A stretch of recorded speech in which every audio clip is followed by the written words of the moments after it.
Residence degli Ulivi, l'incanto della natura per chi vive in città. Telefono 0962 96 4192 348 01 17 609.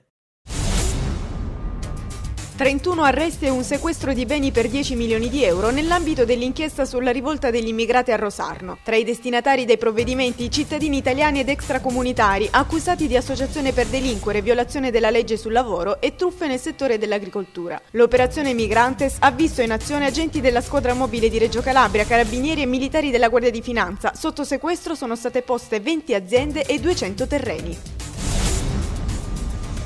Episodio shock all'ospedale di Rossano, un feto di 22 settimane è sopravvissuto all'aborto nonostante non abbia ricevuto alcun tipo di assistenza dopo aver visto la luce. Ad accorgersi dell'inquietante circostanza è il cappellano dell'ospedale che si era recato a pregare nell'apposita saletta in cui era stato adagiato il feto. L'aborto era stato deciso a seguito di una grave malformazione del nascituro. Il bimbo, ricoverato in condizioni disperate a Cosenza, è morto nella notte. Sull'episodio indaga la polizia.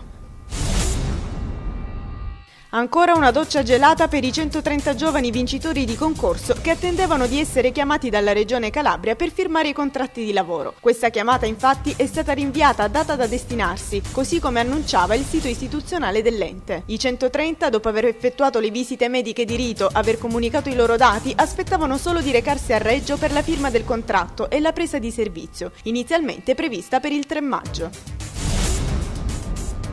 Anche la Calabria ha celebrato il 25 aprile. A Reggio, in particolare, è stato il vice sindaco Giuseppe Raffa, con la fascia tricolore, a coordinare le cerimonie commemorative svoltesi alla Villa Comunale. Cerimonie suggestive anche a Cinquefrondi. Catanzaro ha ricordato i suoi caduti, mentre a Cosenza è stato inaugurato Largo Partigiani. Il segretario regionale del PD Guccione ha scelto di celebrare la liberazione nel campo di Ferramonti.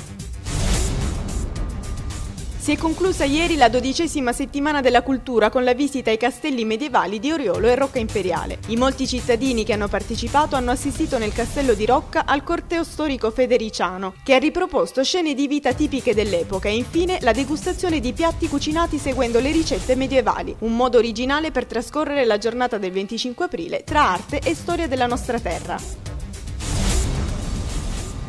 La 28ª edizione della Corrireggio ha contato 4.000 iscritti e oltre 3.000 partecipanti nella tradizionale corsa del 25 aprile, posta a chiusura di una settimana di appuntamenti organizzati da Legambiente, con il tema predominante del dialogo e dell'integrazione. La partenza è stata preceduta dalla rivolta dei passeggini, una simpatica marcia con la quale tante mamme hanno rivendicato maggiore attenzione per i più piccoli.